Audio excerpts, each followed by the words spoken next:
సిద్దిపేట అబ్బాయి మూవీస్లోకి రావడం ఎలా జరిగింది? నాగేశ్వరరావు గారు ఫుల్ అప్రిషియేట్ చేసిండు.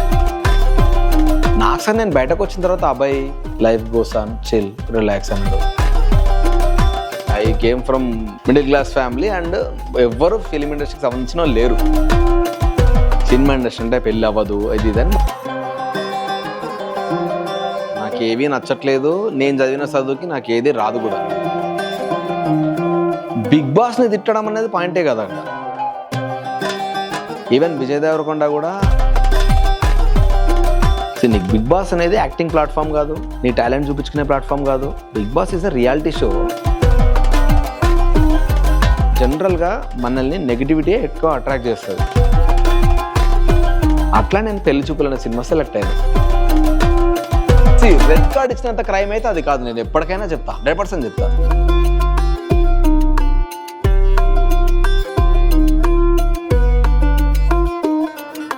రామ్ కామ్ ఒక డైరెక్షన్ చేస్తున్నా, ఈసారి ఖచ్చితంగా హిట్ కొడతా.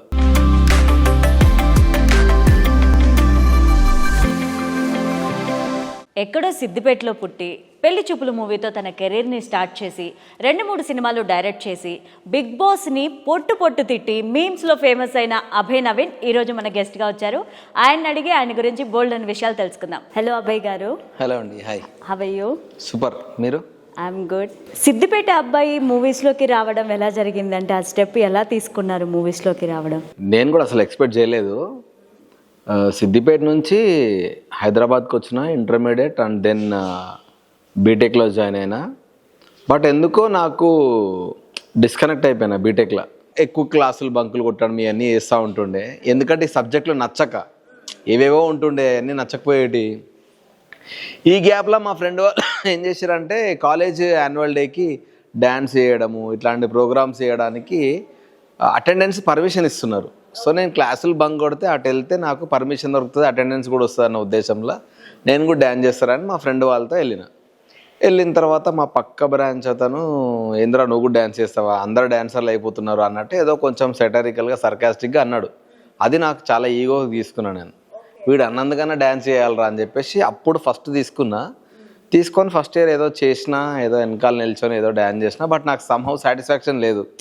నేను ముందు చేయాలనుకుంటున్నా, వీళ్ళు నన్ను వెనకాల పడేస్తున్నారు అని.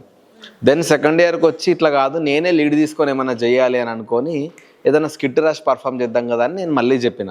ఓకే. సో దట్ ఏంటంటే డ్యాన్స్కి సపరేట్ టైం తీసుకోవచ్చు, స్కిట్కి సపరేట్ టైం తీసుకోవచ్చు, చాలా అటెండెన్స్ దొరుకుతుంది మనకు అనుకొని రాసిన. ఎప్పుడైతే స్కిట్ పర్ఫామ్ చేసి అప్పుడు నేను ఏంటంటే నా క్లాస్మేట్స్ అయితే నా మాట వినరు కాబట్టి నేనేం చేసిన నా జూనియర్లను పెట్టుకున్నా. వాళ్ళైతే నేను చెప్పింది చేస్తారా. సో నేను చెప్పింది చేసినప్పుడు ఫుల్ నవ్విరు జనాలు, దారుణంగా నవ్విరు. ఫుల్ హిట్ అయింది. అది ఒకటే స్కిట్ మొత్తం కాలేజ్లో చేసింది నేనే. అది కూడా అప్పుడు నాకు ఎక్కడో రైటింగ్ పైన లేకపోతే అరే నా కామెడీ టైమింగ్ పైన నాకు చిన్న ఇంట్రెస్ట్ పెరిగింది. అక్కడ నాకు స్లోగా గుంజేసింది సినిమా సైడ్. ఈ గ్యాప్లో ఈ ఆడిషన్స్ ఏమన్నా వచ్చినా కూడా నేను ఫొటోస్ పంపించడము ఇట్లాంటివి చేస్తుండే. బట్ అంత ప్రాపర్ మొబైల్స్ మన దగ్గర లేవు కాబట్టి ఏవో మన దగ్గర ఏముంటే పంపిస్తుండే.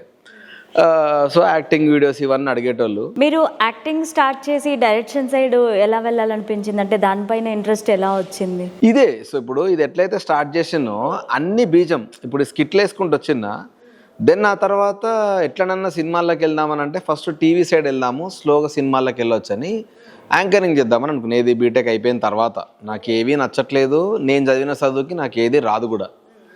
అసలు కంప్యూటర్ జీరో. అసలు వన్స్ నాకు ఏదైనా సబ్జెక్ట్ ఇంట్రెస్ట్ లేదంటే నువ్వు ఎంత చెప్పినా రాదు. నాకు సబ్జెక్ట్ అది నచ్చిందంటే అసలు నేను క్లాస్లో చదవాల్సిన అవసరం కూడా లేదు, ప్రిపేర్ అవ్వాల్సిన అవసరం కూడా లేదు. సో నాకు ఆ రెండు ఉంటాయి.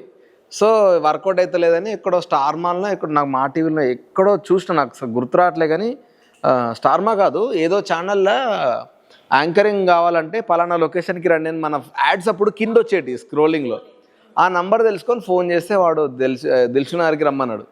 పోతే 30,000 డబ్బులు కట్టమన్నాడు. దేవుని దేవల నాకు డబ్బు లేకపోవడం అనేది చాలా హెల్ప్ అయింది. అప్పుడు ఉండుంటే కట్టడమేమో. మిడిల్ క్లాస్ ఫ్యామిలీ అవ్వడం వల్ల అడగలేము, ఇంట్లో అడిగితే తిడతారు కాబట్టి నేను అడగలేదు. ఆ తర్వాత అది ఫేక్ అని ఆబ్వియస్లీ నా లైఫ్ ఎక్స్పీరియన్స్ త్రూ తెలిసిపోయింది. సో ఇంకా అది అయిపోయిన తర్వాత నెక్స్ట్ ఏం చేద్దాం అని ఆలోచిస్తూ ఉన్నా. ఆ తర్వాత ఐసిఐసి బ్యాంక్లో జాబ్ ఆపర్చునిటీ ఏదో వస్తే అది మ్యాథ్స్ బ్యాంకింగ్ అంటే కొంచెం సిమిలరే, అట్లీస్ట్ క్యాలిక్యులేషన్ రిలేటెడ్ ఏదో ఉంటుంది అన్న ఒక దాంట్లో ఇమ్మీడియట్లీ బ్యాంక్ ఎగ్జామ్ రాసిన, జాబ్ వచ్చింది, జాబ్ చేసిన 2 years. ఈ జాబ్ చేస్తున్నప్పుడు కూడా నాకు ఒక్క పాయింట్ ఏంటంటే బేసిక్గా నాకు ఉన్నది చుట్టుపక్కల జనాలు ఉంటే నవ్విస్తా వాళ్ళని, అది నాకున్న అలవాటు. నాకు ఇట్లా డల్గా ఉంటే నాకు నచ్చదు. సో అది ఏదైతే చేస్తున్నప్పుడో మా మేనేజర్ కూడా అరే నువ్వు సినిమాలో ట్రై చేయొచ్చు కదా అన్నాడు. సో ఎప్పుడో బీటెక్లో వదిలేసింది, మళ్ళీ ఒక అది ఇచ్చినట్టు అనిపించింది నాకు. అరే నాకు ఇంకోరికి కూడా అనిపిస్తుంది అంటే మనకి ఏదో ఉంది కదా అని. But end of the day మనకు సోర్స్ లేదు, రూట్ లేదు. I came from middle class family and ఎవ్వరు ఫిలిం ఇండస్ట్రీకి సంబంధించిన వాళ్ళు లేరు. దాంట్లో మా నాన్న టీచరు. సో ఇంకా అడగాలంటే కూడా భయం. మా నాన్న చాలా భయం, నాకు ఎంత ఇష్టమో అంత భయం. సో నేనేం అడగలేను ఆయన. సో ఇది వర్కౌట్ కాదని నేను మెంటల్గా నాకు నేను సర్ది చెప్పుకున్నా. ఫుల్ వర్క్ చేసిన నేను. నాకు రేటింగ్ 3 ఇచ్చిర్రు. నా ఈగో ఘోరంగా హర్ట్ అయింది. నేను ఇంత వర్క్ చేస్తూ ఉంటే నాకేంటంటే ఉన్న 2 yearsలో అన్ని డిపార్ట్మెంట్స్లో వర్క్స్ నేర్చుకుంటూ వచ్చిన కొంచెంగా నాదే కాకుండా. సో దట్ మనకేంది ఎండ్ ఆఫ్ ద డే ఏముంది, మనకి ప్రమోషన్ వచ్చి ప్రోగ్రెస్ అయితే లైఫ్ మంచిదే కదా. నాకు ఆయన ఇవ్వలేదు దేవుని దయ వల్ల. నాకు చాలా ఈగో హర్ట్ అయిపోయి ఓవర్ నైట్ రిజైన్ చేసి వచ్చేసిన. 3 months నోటీస్ పీరియడ్ సర్వ్ చేయాలి మీరు, ఇట్లయితే కష్టం ఏమంటే చెయ్యను. నేను ఇంత కష్టపడితే నాకు మీరు రేటింగ్ ఇవ్వనప్పుడు నేను ఎందుకు చేయాలా? చెయ్యను. సో నాకు మీ సాటిస్ఫాక్షన్ కోసం నేను చెయ్య. సర్టిఫికెట్లు ఇయ్యరా? ఇవ్వకండి. నేను పోయే ఫీల్డ్కి అప్పుడు కూడా నేను ఫిక్స్ కాలే కానీ నేను పోయే ఫీల్డ్కి నాకు మీకు సర్టిఫికేట్ అవసరం లేదు, నాకు ఈ జాబ్ ఎక్స్పీరియన్స్ అవసరం లేదు, ఏమన్నా చేసుకున్నాను బయటకు వచ్చేసిన. హెడ్ ఆఫీస్ నుంచి ఫోన్ వచ్చింది, సార్ నేను ఫిక్సప్ అయిపోయినా మైండ్లో. సో ఇట్లా ఈ హైరార్కీతో చేస్తే నచ్చదు నాకు. ఈ వాడు 4 years నుంచి ఉన్నాడు, 5 years నుంచి ఉన్నాడు, నాకు సంబంధం లేదు. నా వర్క్కి నాకు సరైన అది రాలేదు. సో నేను చేయట్లేదని ఫిక్సప్ అయిపోయినా, రిజైన్ చేసిన. ఇప్పుడు ఇంట్లో తెలియదు ఏం చేయాలనో. స్లోగా యాక్టింగ్ నేర్చుకోవడానికి యాక్టింగ్ దాంట్లో జాయిన్ అయ్యి చేస్తూ ఉన్నా. బట్ ఇంట్లో చెప్పాలి కదా నేను జాబ్ చేయట్లేదు. స్లోగా ఏంటంటే నాకు చిన్నప్పటి నుంచి ఒక అలవాటు పెయింటింగ్ వేయడం. అది ఒక్కటి మా నాన్న ఎంకరేజ్ చేస్తుండే. సో నేను యానిమేషన్ కోర్స్ నేర్చుకుంటున్నాను అబద్ధం చెప్పిన. ఓకే సరే నేర్చుకోరా. సో నాకు పెయింటింగ్ ఇష్టం కాబట్టి సో మేబీ అట్లా వెళ్తుండేమో వీడు అనుకున్నాడు. ఒక స్టేజ్ వచ్చింది అన్నపూర్ణల అక్కినే నాగేశ్వరరావు గారి ముందు మేము స్కిట్ పర్ఫామ్ చేసినాం. నాగేశ్వరరావు గారు ఫుల్ అప్రిషియేట్ చేసిండు, నా పర్ఫార్మెన్స్ బాగా నచ్చి నన్ను అప్రిషియేట్ చేసిండు. కూడా మీరే రాసుకోవడం? లేదు కాదు, అది గార్ధబాండం అని తనికెల బర్ని గారు రాశారు. ఆ ప్లేని మేము చేసినాం. సో నా పర్ఫార్మెన్స్ బాగా నచ్చి అప్రిషియేట్ చేసిండు. అది వీడియో రికార్డ్ అయింది. నేను ఎగ్జైట్మెంట్లో అది ఇంటికి తీసుకెళ్లి చూపించిన. అంత బాగానే ఉన్నది కానీ నువ్వు అసలు యాక్టింగ్ ఎందుకు చేసినావు అని అడిగిన మా డాడీ. అడిగితే యానిమేషన్ చేస్తున్నప్పుడు ఇవన్నీ నేర్చుకుంటాము, మాకు ఎక్స్ప్రెషన్స్ అవన్నీ తెలియాలి కానీ ఎట్లా మేనేజ్ చేసిన. అంటే వాళ్ళు ఓకే అన్నట్టే ఉన్నారు. బట్ సూన్ దాని తర్వాత ఏంటంటే నాకు కొంచెం అంత పెద్ద లెజెండ్ ముందట నిల్చొని ఆయన బాగా చేసినారు అన్నదే ఫుల్ ఎనర్జీ. నేను ధనాధన ఆడిషన్స్ ఇవ్వడం స్టార్ట్ చేసిన. ఒక 2 సినిమాల్లో సెలెక్ట్ అయిపోయినా. ఇప్పుడు ఇది ఖచ్చితంగా చెప్పాల్సిన విషయం. సో చెప్పిన మా నాన్న అసలు ఏమైతుంది లైఫ్లో కరెక్ట్ చెప్పు నాకు అని అన్నప్పుడు, లేదు డాడీ నాకు ఇట్లా జరిగింది, ఇది మీకు చెప్పలేని మొత్తం చెప్పిన మా డాడీకి. మా డాడీ బాగా తిడతాడు, మా మమ్మీ సపోర్ట్ చేస్తుందేమో అని నేను అనుకున్నా. రివర్స్ అయింది. సినిమా ఇండస్ట్రీ అంటే పెళ్ళి అవ్వదు ఇది అని మా మమ్మీ స్టార్ట్ చేసింది బేసిక్ ఇవి. మమ్మీని పక్కన పెట్టాను, నువ్వు ఆగు మమ్మీ కొద్దిసేపు అని. మా డాడీ ఒకటే మాట అన్నాడు, నేను బిలో పావర్టీ నుంచి వచ్చిన, నాకున్న సిచ్యువేషన్లో నేను ఇంట్లోంచి ఇది కాదు అని చెప్పేసి, మేము గౌడ్స్, మా తాత వాళ్ళంతా కళ్ళు అవన్నీ చేస్తుండే. సో నేను అది చేస్తూనే నేను ఇంకా కొంచెం ఎక్కువ డబ్బులు సంపాదించాలి, మంచి గవర్నమెంట్ జాబ్ వస్తే సెటిల్ అయిపోతాను, అట్లీస్ట్ నా ఫ్యూచర్ బాగుంటుంది అన్న ఉద్దేశంలో నేను రిస్క్ చేసి అక్కడి నుంచి నేను సిద్దిపేట రావడం అనేది నా లైఫ్లో నేను చేసిన పెద్ద స్టెప్ ఆ టైంలో. సో నువ్వు కూడా అట్లా రిస్క్ చేస్తున్నావు. సో నేను రిస్క్ చేస్తున్నైతే నేను నీకు ఇంట్రెస్ట్ ఉందా, నీకు నమ్మకం ఉందా అంటే నాకు ఉంది డాడీ. అంటే సరే ఒక 2-3 ఏళ్ళు ట్రై చేయి. సో నాకు అక్కడ ఇట్లా మా నాన్న అసలు ఒరిజినల్ అప్పుడు తెలిసింది నాకు. అంటే భయంగా ఎంత ఉంచినా ఆయన మన స్టాండర్డ్స్ మంచిగా ఉండాలి అని చెప్పేసి, లేకపోతే మనం మంచిగా పెరగాలనే చేసింది తప్ప కానీ నన్ను ఎప్పుడు రిస్ట్రిక్ట్ చేయాలనుకోలే. అప్పుడు నాకు క్లియర్ పిక్చర్ అర్థమైంది అన్నట్టు. లక్కీలీ అదే టైంలో నేను ఏం చేసిన, ఏ ఆడిషన్స్కి వెళ్తున్నా కూడా ఇవి అడుగుతున్నారు అందరూ, ఏవి పోర్ట్ఫోలియో ఏం లేవు. సో నేనేం చేసిన, ఏదో ఒకటి చేయాలి ఇప్పుడు మళ్ళీ ఐడెంటిటీ కోసం. అప్పుడు డబ్ స్మాష్ అని కొత్తగా యాప్ వచ్చింది. నేనేం చేసిన, ఒక 1 minute 2 minutes 3 minutes dialogues prepare అయ్యి యాప్ యూజ్ చేయకుండా నేను లెంతీ డైలాగులు చేయడం స్టార్ట్ చేసిన. సెకండ్ ఆర్ థర్డ్ డైలాగ్కే పూరి జగన్నాథ్ గారు షేర్ చేశారు ఫేస్బుక్ లో. అది ఫుల్ పాపులర్ అయింది ఓవర్ నైట్. ఫుల్ ఇంటర్వ్యూస్ ఇవ్వడం ఇవన్నీ చేసినప్పుడు మా డాడీ కూడా కొంచెం హ్యాపీ ఫీల్ అయ్యింది, ఇంత జరుగుతుంది. ఇదే చూసి దర్శి గాడికి ఆ టైంలో ఇండిపెండెంట్ సినిమా ఒకటి సెలెక్ట్ అయినా, దాంట్లో దర్శి నేను బొమ్మల రామారావు అనే సినిమా స్టార్ట్ చేసినాం. వాడు ప్యారలల్ గా నేను చేస్తున్న స్ట్రగుల్ ఏదైతే ఉందో అది చూసిండు. అండ్ ఈ వీడియోస్ నేను చేయడం వల్ల నాకు డిఫరెంట్ ఏరియాస్ నుంచి మా చిన్న పిల్లలు ఉంటారు కదా, వాళ్ళకి మీరేమన్నా యాక్టింగ్ ట్రైనింగ్ ఇస్తారంటే కూడా తిరుపతి ఒక 2-3 ఊర్లో కూడా పోయొచ్చిన నేను. ఓకే. నాకు అది ఎందుకంటే నేను థియేటర్ కూడా నేర్చుకున్నా కాబట్టి ఆ నాలెడ్జ్ చిన్నపిల్లలకు చెప్పమంటే అట్లా వెళ్ళిన సరదాగా. ఫైన్, అంతా బాగానే ఉన్నది. దర్శికి నచ్చి తరుణ్ భాస్కర్కి చెప్పిండు. తరుణ్ ఒక ఫ్రెండ్ ఉన్నాడు, వాడు చాలా కష్టపడతాడు, మంచి యాక్టర్ కూడా నాకు తెలిసి, ఒకసారి చూడు అంటే తరుణ్ పిలిపించిండు. అట్లా నేను పెళ్లి చూపులు అనే సినిమా సెలెక్ట్ అయినా. పెళ్లి చూపులు సెలెక్ట్ అయ్యి పెళ్లి చూపులు అయిపోయి రిలీజ్ అయిన తర్వాత పేరెంట్స్ వాళ్ళందరూ వెళ్ళి ఎప్పుడైతే చూసిరో మా డాడీ ఒకటి ఫిక్స్ అయ్యంటే వీనికైతే టాలెంట్ ఉంది, ఏదో ఒక రోజు సక్సెస్ అవుతాడు. సక్సెస్ అనేది లక్ డిపెండ్ అయి ఉంటుంది, కానీ వీడైతే డెఫినెట్గా సర్వైవ్ అవుతాడు అని ఇంకా అప్పటి నుంచి నన్ను ఒక్క క్వశ్చన్ అడగలే. ఇంకా నేను ఈ పెళ్లి చూపుల నుంచి ఫుల్ ఫేమ్ వచ్చింది, కానీ అది ఫ్లక్చువేట్ అయితే వస్తుంది. ఎక్స్పెక్ట్ చేసిన క్యారెక్టర్స్ వస్తలేవు.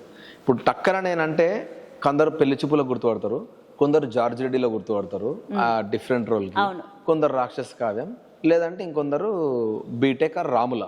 సో హార్డ్లీ ఒక 4-5 సినిమాలే ఉంటాయి నేను గుర్తుపెట్టుకోవడానికి. కానీ మీ టైమింగ్ సమయం ఎందుకో నాకు క్యారెక్టర్స్ రాకపోయేది, అది నాకు అర్థం కాకపోయేది.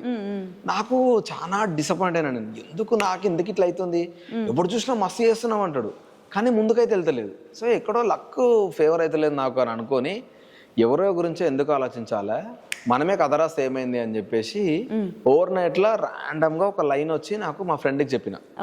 సో వాళ్ళు చాలా బాగుందిరా అన్నాడు. సో ఇంకొంచెం దాన్ని డెవలప్ చేస్తూ కథ రాసిన. కథ రాసిన తర్వాత ఇక మెంటల్ గా ఫిక్స్ అయిపోయింది, ఇది నేను డైరెక్షన్ చేయాలి, నన్ను ఎవరేమని అనుకోవాలి. సో నాకేందంటే ఎప్పుడైతే నాకు ఆపర్చునిటీస్ అనేవి వస్తలేవో ఆ డోర్ బ్రేక్ చేసుకొని నేను ఇంకో కొత్త రూట్ ఎత్తుకుంటూ పోతున్నా. నాకు తెలిసిన ఫ్రెండ్స్ని అడిగిన, అరే నువ్వేం హెల్ప్ చేయగలుగుతావు టెక్నికల్గా నాకు ఎందుకంటే ఎక్కువ బడ్జెట్ పెట్టకుండా తక్కువ బడ్జెట్లో అయిపోతుంది. వాడు అన్నాడు అందరు డైరెక్టర్లు అయితే ఎట్లా రాని అన్నాడు. అంటే నేను చాలా ఫీల్ అయినా.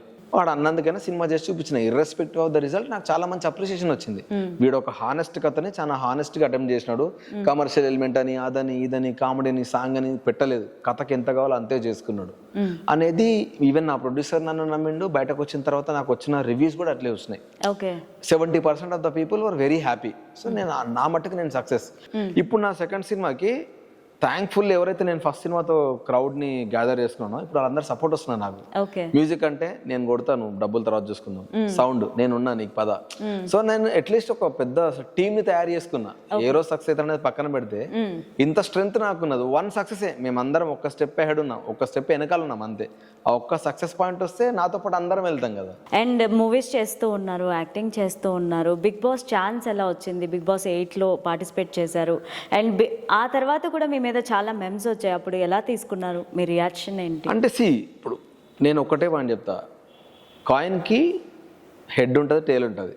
అట్లనే ప్రతి పాయింట్కి నెగిటివిటీ ఉంటుంది, పాజిటివిటీ ఉంటుంది. నెగిటివిటీల గురించి ఆలోచించుకుంటూ పోతే మనం ముందుకు పోలేం లైఫ్. ఆ నెగిటివ్ పాయింట్ జనరల్గా మనల్ని నెగిటివిటీ ఎక్కువ అట్రాక్ట్ చేస్తుంది. అవును, నువ్వు ఏం చేసినా తిడతారు. ట్రోల్స్ దేనికి పెద్ద పట్టించుకోను, ఎందుకంటే వాళ్ళు వాళ్ళ జీవనాధారానికి ఇస్తున్నారు. దానివల్ల నాకు కూడా ట్రోలింగ్ కూడా ఏంటంటే వాళ్ళ కామన్ సెన్స్ని బట్టి ఉంటుంది. ఇప్పుడు మెచ్యూరిటీ ఉన్నోడు పాజిటివ్ వేలా ట్రోల్ చేస్తాడు, మెచ్యూరిటీ లేనోడు వాడు ఎదగాల పక్కనోడు పోయినా పర్లేదు అంటే నేను చాలా ఘోరంగా ట్రోల్ చేస్తూ ఉంటాడు అంతే. అండ్ అభయ్ గారు, బిగ్ బాస్ లైఫ్లో అంత ఇంపార్టెంట్ అంటే బిగ్ బాస్కి వెళ్ళొచ్చిన వాళ్ళందరూ కూడా అదొక టర్నింగ్ పాయింట్, మా కెరీర్కి అదొక స్టార్టింగ్ పాయింట్, అక్కడికి వెళ్తే మా లైఫ్ బాగుంటుంది అని చెప్పి ఫీల్ అయ్యి వెళ్తూ ఉంటారు. వచ్చిన తర్వాత కెరీర్ అలాగే ఉంటుందా, ఏమన్నా చేంజెస్? బేసికల్లీ బిగ్ బాస్కి కెరియర్కి సంబంధం లేదు. సో నీకు బిగ్ బాస్ అనేది యాక్టింగ్ ప్లాట్ఫామ్ కాదు, నీ టాలెంట్ చూపించుకునే ప్లాట్ఫామ్ కాదు. Bigg Boss is a reality show. ఆడికెళ్ళి చాలామంది నేను బయట ఇట్లా మాట్లాడితే నాకు ఏమవుతుందో అన్న భయానికి 90% ఫేక్గానే బతుకుతారు. నేను ఏం మాట్లాడితే అమ్మో బయట ఎట్లా పోతుందో ఆల్రెడీ వాళ్ళు మెంటల్గా ఫిక్స్ అయ్యొచ్చు. ఏమన్నా అనుకునే భయ మనకు అనిపించింది మాట్లాడాలని ఉండరు. సో ఆల్రెడీ ఫేక్ వెళ్తున్నారు. సో అది పక్కన పెట్టేస్తే దానివల్ల కెరియర్కి ఏం చేంజ్ అవుతుంది. ఇప్పుడు నేను యాక్టింగ్ ఫీల్డ్ నాది, నా డైరెక్షన్కి కానీ యాక్టింగ్కి కానీ పెద్ద హెల్ప్ ఏమవుతుంది బిగ్ బాస్ అనే ప్లాట్ఫామ్. కాకపోతే బిగ్ బాస్ ఒకటి ఇస్తుంది, నీకు మనీ ఇస్తుంది, నీకు ఫేమ్ ఇస్తుంది. ఆ రెండు నువ్వు పాజిటివ్ వేలో కనుక తీసుకెళ్తే Bigg Boss is a great platform. And రీసెంట్గా మీకు ఒక పాప వచ్చిన తర్వాత లైఫ్ ఎలా టర్న్ అయింది? ఒక ఫాదర్గా ఎలా ఫీల్ అవుతూ ఉన్నారు? పాప పుట్టిన తర్వాత వీఆర్ వెరీ హ్యాపీ. ఇంకా చాలా రెస్పాన్సిబిలిటీస్ పెరిగినాయి, ఇంకా చాలా ప్రేమ పెరిగింది. అండ్ ఆ పాప అయితే నిజంగా నాకు గాడ్ గిఫ్టెడే, నిజంగా గాడ్ గిఫ్టెడే అని అనుకుంటా. అంత మెచ్యూరిటీ ఆ ఏజ్కి ఎట్లా వచ్చిందో తెలియదు. 3.5 yearsకి. Credits to my wife as well. ఎందుకంటే ఆమె పాప కోసం పేరెంటింగ్ కోర్స్ నేర్చుకుంది, పాప కోసం అన్నీ చేసుకుంది. సో పాప మీలాగా మాట్లాడుతుందంటారా, మీ వైఫ్ లాగా ఉంటుందంట? మేము ఇద్దరం టాకెటివే, నేను నా వైఫ్ ఇద్దరం. మీరు నా తనతో కూడా మాట్లాడండి, తనకు కొత్త పాత ఏముండదు. ఒక మనిషి కనెక్ట్ అయ్యిండు అని అంటే చాలా హ్యాపీగా ఫ్రీగా మాట్లాడేస్తుంది. సో మా ఇద్దరులాగానే ఫుల్ మాట్లాడుతుంది. ఓకే. సో మీరు మూవీస్లోకి యాక్టింగ్ ఇంట్రెస్ట్ ఉండి వచ్చారు కదా, సో మీకు తగ్గ రోల్సే వచ్చాయి అనుకుంటున్నారా, ఇంకా ఏమన్నా ట్రై చేస్తూ ఉన్నారా? నాకు తగ్గ రోల్స్ వచ్చినాయి, కాకపోతే ఎక్కువ నెంబర్ ఆఫ్ రోల్స్ రాలేదు. అంటే సంభవం ఎక్కడో అరే ఈ మనిషి ఉన్నాడు కదా అన్నది. అంటే ఇప్పుడు సడన్ కలిసి ప్రూవ్ చేసుకోవడానికి మీరేం చేస్తున్నారు ఇప్పుడు?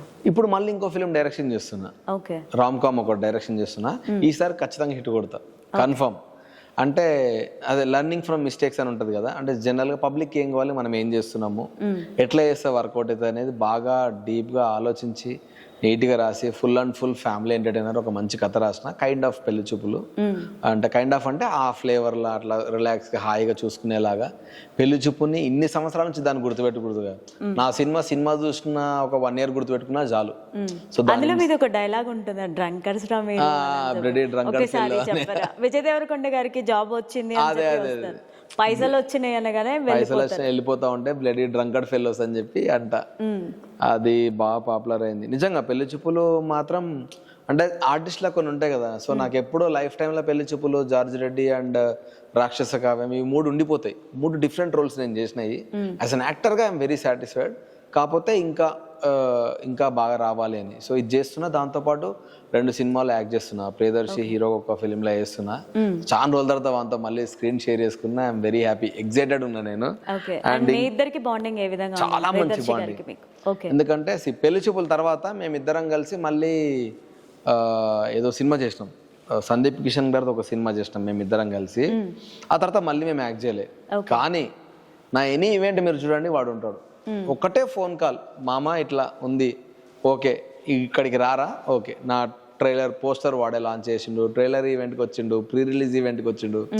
అంటే ఐఎమ్ వెరీ ఫార్చునేట్, నాకు దర్శి, రాహుల్, తరుణ్ ఇలాంటి ఫ్రెండ్స్ ఉండడం. ఈవెన్ విజయ్ దేవరకొండ కూడా ఇట్లా ఉంది విజయ్ నాకు అని అంటే హెల్ప్ చేయడానికి ఫస్ట్ ఉంటాడు. ఏముందిరా చెప్పు చేసేద్దామని అంటాడు. సో నాకు ఇంకా అంటే నాకు అడగాలంటే నాకు కొంచెం మొహమాటం, కానీ నేను ఎప్పుడు అడిగినా వీళ్ళు నా చుట్టుపక్కల ఉన్న అంటే వీళ్ళందరూ ఫేమస్ కూడా వీళ్ళు చెప్తున్నా. ఇంకా స్ట్రగ్లర్స్ చాలా మంది ఉన్నారు నా వెనకాల. సో ఐఎమ్ వెరీ ఫార్చునేట్ అట్లాంటి ఫ్రెండ్స్ ఉండడం కూడా. ఎందుకంటే రాహుల్ రిఫర్ చేస్తేనే నేను సమ్మోహనం చేసిన, విజయ్ రిఫర్ చేస్తేనే గీతా గోవిందం చేసిన. వాళ్ళకి అవసరం లేదు కానీ చేసినారు. సో అట్లా దర్శి నాకు ఎవ్రీ టైం ఏది అడిగినా నాకు సపోర్టివ్గా ఉంటాడు. సో తరుణ్ కూడా ఎప్పుడు నేను ఏం అడిగినా అట్లీస్ట్ మనోడు రాలేకపోతే ఒక వీడియో అయినా పంపిస్తాను నా గురించి. సో ఆ విషయం మట్టుకి నేను చాలా చాలా హ్యాపీ. అండ్ మీరు ఎందుకని అంటే మీరు డైరెక్టర్ల దగ్గరికి వెళ్ళి అప్రోచ్ అయ్యి అడుగుతారా ఛాన్స్ కావాలని, లేకపోతే వాళ్ళు అడిగితేనే చేద్దాము అన్నట్లు ఉన్నారా? బేసిక్గా నా డ్రాబ్యాక్, నా మిస్టేక్ సెకండ్ది. ఓకే. సెకండ్ నాకు మొహమాటం ఫస్ట్ థింగ్. నేను నా సైడ్ నుంచి నేనేమైనా హెల్ప్ చేయాలి, అదే ఉండకూడదు అంటారు కదా. ఎగ్జాక్ట్. ఇప్పుడు నా సైడ్ నేనేమైనా హెల్ప్ చేయాలంటే మాత్రం నేను రెడీగా ఉంటా చేయడానికి. హానెస్ట్లీ నేను అడిగుంటే పెళ్లి చూపుల తర్వాత నేను వెళ్ళుంటే మేబీ చాలా క్యారెక్టర్స్ వచ్చేడేమో. నాకు ఏమనుకుంటారు అన్న ఒకటి ఉండిపోతుంది, వాళ్ళు ఏమనుకుంటారో. ఈవెన్ నాకు తరుణ్ అడగాలంటేనే మొహమాటం ఉంటుంది. అంటే ఇన్ని ఇయర్స్ యాక్టింగ్ చేసినా కూడా ఆ మొహమాటం అనేది అది పోతలేదు, అది ఎందుకో పోతలేదు. సో నేను దాని నుంచి నేను ఎట్లాగో అడగలేను. సో నేనన్నా డైరెక్షన్ చేస్తాము అని అది కూడా ఒక one of the reason. But ఇప్పుడు మాట్లాడుతున్నా. ఇప్పుడు నేను ఇంతకుముందు నేను వర్క్ చేసిన మేనేజర్స్ తోటి ఏంటన్న పరిస్థితి అంటే, అన్న ఏంది మళ్ళీ మీరు యాక్ట్ చేస్తున్నారా, డైరెక్షన్ చేస్తున్నా విన్నాం కదా అంటే, లేదన్నా యాక్టింగ్ చేస్తున్నా నేను అని చెప్పేసి చెప్పడం. తెలంగాణ నేటివిటీకి సంబంధించి లాంగ్వేజ్ కి సంబంధించి చాలా మూవీస్ వచ్చాయి. మీరు ట్రై చేసి ఉంటే నాకు మీరు ప్రతి దాంట్లో ఉండే వాళ్ళేమో అనిపించింది. Maybe definitely. నాకు నేను అడగపోవడానికి ఒక రీజన్ ఉంది. నాకు మొహమాటం ఒక రీజన్ అయితే, రెండోది నేను సూట్ అనుకుంటే వాళ్ళే అడుగుతారు కదా, నేను అడగడం వల్ల వాళ్ళు మొహమాటానికి ఇచ్చి ఆ రోల్కి నేను సెట్ కాకపోతే ఎట్లా అన్న ఒకటి. అంటే ఓవర్ థింకింగ్ బేసిక్గా. ఆ ఓవర్ థింకింగ్ అనేది నేను స్టాప్ చేసిన from the past 1 year. Over thinking వదిలేసి ఫస్ట్ అడుగుదాం. ఇప్పుడు మనమేందో మనం ప్రూవ్ చేసుకోకపోతే నాకే అనిపించింది కరెక్టే, నేను డైరెక్షన్కి వచ్చిన ఎవడైనా ఎందుకు అనుకుంటాడు నేను యాక్టింగ్ చేస్తున్నా అని చెప్పేసి నేను చెప్పాలి కదా అని అనుకోనే ఐ స్టార్టెడ్ టెల్లింగ్ ఇట్. అంటే ఏ ప్లాట్ఫామ్లో ఉన్నాయి కమింగ్, బిగ్ బాస్ నుంచి ప్రతి ప్లాట్ఫామ్కి వచ్చి నేను యాక్ట్ చేస్తున్నాను అని చెప్తున్నాను. ఎందుకంటే చెప్పకపోతే పాపం వాళ్ళు కూడా ఏం చేయలేరు. సో నా సైడ్ నుంచి ఆ మేజర్ మిస్టేక్ ఏదైతే ఉందో దాన్ని ఓవర్కమ్ చేసి ఇప్పుడు అందరితో మాట్లాడడం స్టార్ట్ చేస్తున్నా. ఓకే. అండ్ రియాలిటీ షోస్లో పాల్గొంటూ ఉన్నారు కదా, సో దానికి and me acting, me direction, దాని మొత్తానికి బ్యాలెన్స్ ఎలా చేస్తున్నారు? బ్యాలెన్సింగ్ నాకు ఎంత ఎక్కువ వర్క్ ఉంటే అంత హ్యాపీగా ఉంటా. ఓకే. వర్క్ లేకపోతే నాకు పిచ్చిలేస్తుంది. ఉండదు వర్క్ లేదనుకో గంటకి వెళ్ళి చాయ్ పెట్టుకొని తాగుతూ ఉంటా. ఓకే. టీ బాగా తాగుతా నేను. సో వర్క్ ఉంటే నాకు హ్యాపీ అనిపిస్తుంది. రియాలిటీ షో ఎస్పెషల్లీ ఈ రీసెంట్ రియాలిటీ షో నేను కమిట్ అవ్వడానికి మేజర్ థింగ్ ఏంటంటే ఈ 5 years ఆఫ్ మ్యారేజ్ లైఫ్లో కెరియర్ గురించి నేను ఎక్కువ ఆలోచిస్తూ చాలా తక్కువ టైం నా వైఫ్తో స్పెండ్ చేసిన. అంటే ఏంటంటే రైటింగ్ అనుకోండి, దానికి ఒక పర్టికులర్ టైం ఉండదు, డైరెక్షన్, యాక్టింగ్ దేనికి టైం ఉండదు. సో నేను ఎందుకో టైం ఇవ్వలేకపోయినా. సో ఎప్పుడైతే ఓంకార్ అన్న వైఫ్ అండ్ హస్బెండ్ కలిసి ఈ రీసెంట్ డేస్లో అసలు అంటే ఈ జనరేషన్లో కలిసి ఉండలేకపోతున్నారా because of work pressure, financial pressures, different jobs అవ్వడం వల్ల ఉండలేకపోతున్నారు. సో మీరు కలిసి ఒక డే అంతా ఉంటారు, ఆలోచించుకోండి అన్నప్పుడు నేను ఒక్క సెకండ్ ఆలోచించలేదు, నేను చేస్తా అన్న అని చెప్పి వెళ్ళిపోయాను. ఎందుకంటే అండ్ ఆ డెసిషన్ కరెక్ట్ అని కూడా హ్యాపీ అనిపించింది. ఎందుకంటే పొద్దున 10కి వెళ్తున్నాం, క్యారవాన్లో మేము ఇద్దరమే ఉంటాం, మేకప్ వేసుకునేటప్పుడు మాట్లాడుకుంటాం, తినేటప్పుడు కలిసి తింటున్నాం, చాలా టైం దొరుకుతుంది. ఎంత టైం దొరుకుతుంది అంటే నెక్స్ట్ డే షూట్ లేదనుకో ఇక ఇమ్మీడియట్లీ ఇట్లా మిస్సింగ్ అవుతున్న ఫీలింగ్ వస్తుంది, అబ్బా అనిపిస్తుంది. సో అట్లా ఈ షో వల్ల ఇంకెక్కువ క్లోజ్ అయినాం మేమిద్దరం. అంటే ఎక్కువసేపు జనరల్గా మనం ఎవరితో క్లోజ్ అవుతాం, డే మొత్తం ఎవరితో స్పెండ్ చేస్తే వాళ్ళతో క్లోజ్ అవుతాం, ఎందుకంటే ఎక్కువ వాటితో షేర్ చేసుకుంటాం కాబట్టి. ఇప్పుడు నేను షేర్ చేసుకునే పోర్షన్ అంతా నా వైఫ్తో చేసుకుంటున్నా. సో అట్లా ఇంకా ఎక్కువ క్లోజ్ అయిపోయినాం. ఓకే. అండ్ బిగ్ బాస్ తర్వాత మీ కెరియర్లో పర్టికులర్గా చెప్పాలంటే ఏం చేంజ్ అయింది? అంటే హౌస్లో మీరు బయట ఉన్నట్టే లోపల కూడా ఉన్నారా? చాలా మందికి తెలియదు లోపల ఏం జరుగుతుంది, అంటే ఎగ్జాక్ట్లీ కెమెరా వెనకాల ఏం జరుగుతుంది ఎవరికి తెలియదు. అలాంటి ఫన్నీ థింగ్ ఏదైనా జరిగిందా? ఏదైనా షేర్ చేస్తారా? ఎక్కడ? బిగ్ బాస్ హౌస్లో మీరు. ఫన్నీ థింగ్ అంటే ఒకటి చెప్తా. బిగ్ బాస్లో ఏమైందంటే మాకు ఒక పర్టికులర్ టైంలో ఏదన్నా టెక్నికల్ ఇష్యూ వచ్చింది అనుకోండి, మాకు బ్రేక్ ఇస్తారు. బ్రేక్ ఇస్తే మనం ఫ్రీగా మాట్లాడుకోలేం. ఏదన్నా హీరో గురించి మాట్లాడాలన్నా అంటే మనకు నచ్చిన ఫేవరెట్ రూల్స్ ఉంటాయి.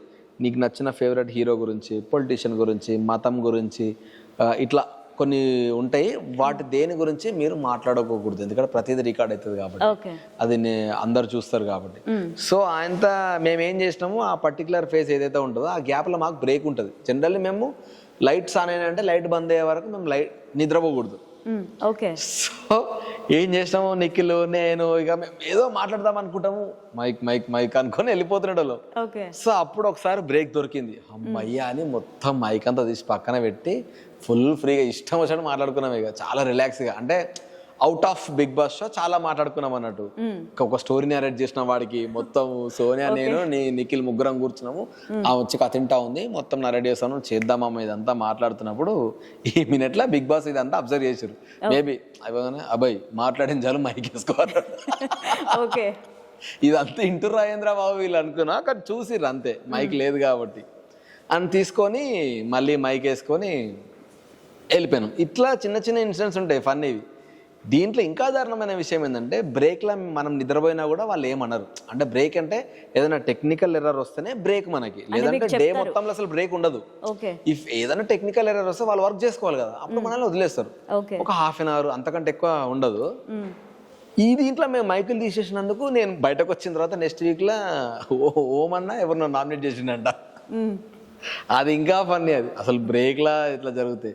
సో ఇట్లా ఉంటాయి. అంటే కొందరు ఏంటంటే నామినేషన్ పాయింట్లు ఎత్తుకుంటారు పాపం, వాళ్ళకు కూడా ఏంటంటే చాలా. బిగ్ బాస్ సీజన్ 8 ముందు వరకు, అంటే 7 వరకు కూడా మీలాగా బిగ్ బాస్ ని ఎవరు తిట్టలేదని చెప్పి కూడా మేమ్స్ అన్ని చూసాం. సో ఎందుకని అలా తిట్టాల్సి వచ్చింది? ఇది అదే ఐ మీన్ పర్సెప్షన్, అంటే పాయింట్ చూపించిన విధానం రాంగ్ చేసినారు. కానీ బిగ్ బాస్ ని తిట్టడం అనేది పాయింటే కదా అక్కడ. నేను బిగ్ బాస్ ని తిట్టలేదు, వాళ్ళకి రాంగ్ అర్థమైందో మీమర్స్ అట్లా వేసారో తెలియదు, కానీ నాకు ప్రాసెస్ నచ్చలేదు. ఎప్పుడైనా నేను ఒక ప్లాట్ఫామ్కి వచ్చిన, పబ్లిక్ ప్లాట్ఫామ్కి. సో నాకు పబ్లిక్ ప్లాట్ఫామ్కి వచ్చినప్పుడు ఇద్దరు మనుషులు జెన్యున్గా ప్రాబ్లమ్స్ వచ్చి గొడవ పడితే పర్లేదు, కానీ వాళ్ళు గొడవ పడేలాగా ప్రాబ్లమ్స్ క్రియేట్ అయినాయి అనుకో, నాకు నచ్చదు. అంటే ఒకరు ప్రొవోక్ చేస్తున్న ఫీలింగ్ వస్తుంది. నేను అదే చెప్తున్నా, నాకు ప్రొవోక్ చేసిన ఫీలింగ్ వస్తుంది. గేమ్ ఎట్లా అంటే గేమ్ నీకు సిచ్యువేషన్స్ క్రియేట్ అవ్వాలా, కానీ నిన్ను ప్రొవోక్ చేయకూడదు. మీరు ఇంత ముందులా కొట్లాడుకుంటలేరు, మీరు ఇంత ముందులా మాడతలేరు, రసపట్టు లేదు, ఇటు రసవత్తరంగా సాగట్లేదు, ఇట్లాంటివి అన్నప్పుడు నచ్చలేదు. సో అది నాకు నచ్చలేదు. అంటే ఇప్పుడు ఒక నేషనల్ ప్లాట్ఫామ్లో ఉన్నప్పుడు చెప్పకూడదు కదా అని. బట్ నేను చెప్పిన కదా, కాయిన్కి 2 సైడ్లు ఉన్నప్పుడు నాది ఇది. ఇప్పుడు మీరేమన్నా other side of the coin ఉన్నారు, అది గేమ్ కదా అన్నారు. So I'm not blaming anybody. ఆ పర్టికులర్ మూమెంట్లో నాకు నచ్చినప్పుడు I can't stop my self from expressing. అది తప్పు కావచ్చు, కరెక్ట్ కావచ్చు, ఏమన్నా కావచ్చు, దాని కాన్సిక్వెన్సెస్ నేనే ఫేస్ చేసా. కానీ నేను లోపల పెట్టుకుని బయట అసలు మాట్లాడలేను.